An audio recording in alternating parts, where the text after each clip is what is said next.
આવું જ સેવ કંટોલાનું શાક જો તમારે બનાવવું હોય તો વિડીયો પૂરો જોઈશો। જો વિડીયો ગમે તો લાઈક કરો, શેર કરો અને સબસ્ક્રાઈબ તો જરૂરથી કરો। તો ચાલો વિડીયો કરીએ સ્ટાર્ટ। સેવ કંટોલાનું શાક બનાવવા માટે મેં લીધા છે 250 ગ્રામ તાજા અને લીલાછમ કંટોલા, 50 ગ્રામ સેવ,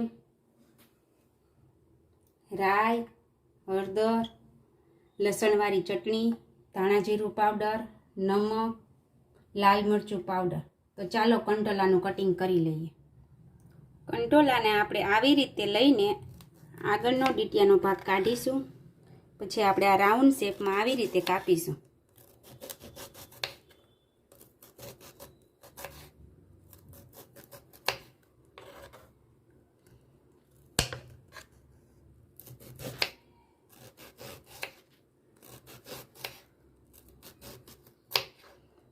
આવી જ રીતે આપણે બધા કંટોલા કાપી લઈએ।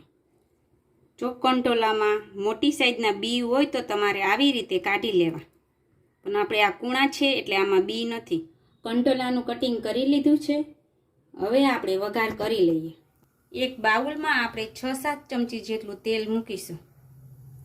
તેલ ગરમ થઈ ગયું છે, તેમાં આપણે 1 ચમચી રાઈ નાખીશું। તેમાં આપણે ચપટી હિંગ નાખીશું।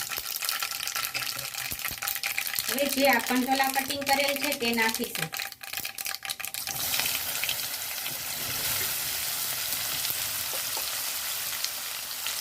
પાંચ ચમચી હળદર, અડધી ચમચી લસણવાળી ચટણી, 1 ચમચી લાલ મરચું પાવડર, અડધી ચમચી નમક। આ બધું આપણે મિક્સ કરીશું। આપણે કંટોલાને આવી રીતે 1 મિનિટ સુધી તેલમાં ફેરવશું, પછી આપણે પાણી નાખીને ચડવા દઈશું। તમે ઘરે કંટોલાનું શાક કેવી રીતે બનાવો છો તે કમેન્ટ બોક્સમાં જરૂરથી જણાવજો। હવે કંટોલા ચડે છે તેની 1 મિનિટ થઈ ગઈ છે। હવે આપણે 1 ગ્લાસ પાણી ઉમેરીને કંટોલાને ચડવા દઈશું।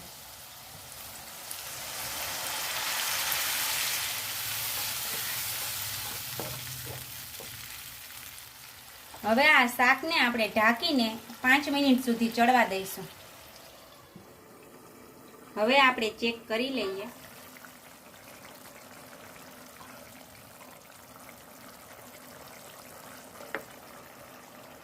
આપણે એક ડીશમાં કંટોલા લઈ લીધા છે ને આવી રીતે આપણે દબાવશું તો આ કંટોલા ચેપાશે। એટલે હવે આપણું શાક આ રેડી છે, તો આપણે એમાં સેવ નાખી દઈએ।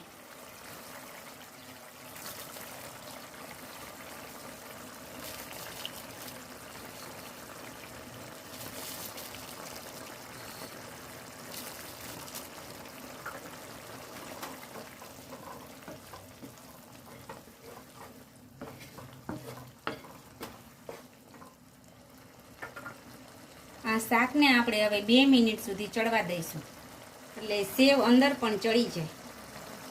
બધું પાણી બળી ગયું છે અને સેવ કંટોલાનું શાક રેડી છે, તો એક બાઉલમાં કાઢી લઈએ।